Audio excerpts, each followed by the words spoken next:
niluto mo na-neutralize yung cyanide. Kasi duman sa apoy. Kaya nga yan iniluluto. Hindi mo pwedeng kainin ng hilaw na gaya ng kamuting gapang. Patay tayo dyan.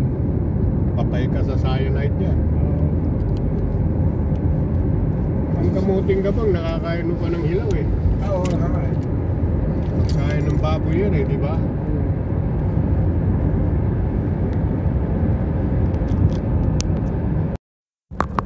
Walang maganda kasi yan pag bago muna. Kaya ang ginagawa namin yan, iihaw mo, masarap. Kahit igahin mo siya.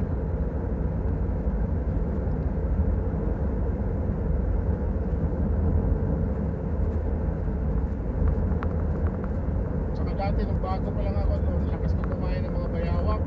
Nung nakita ko na daanan namin, nakatumpok yung maraming bayawak, malalaki. Lasang manok. Oo, sarap ng ano, lalo na atay, sarap yan. Ay nung katagalan, yung mga dumagat, ayaw rin magsalita rin. Binibentahan din kami.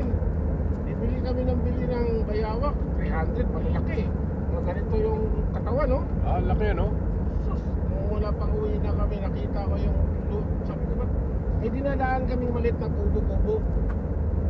Maliit na kubo-kubo. Medyo ilibid din ang bahay nila eh. Tapos may hagdan na isang baitang na kawayan. Sabi ko ba tala ng tao rito? Sabi niyo, wala lang, wala ng tao. Hinayaan ko lang. Nung kasagalan na, tinanong ko, bakit na saan nangyari ito? Wala na, kasi namatay eh. Ako umaalis sila pag may namatay. Hindi hinayaan ko rin lang, balik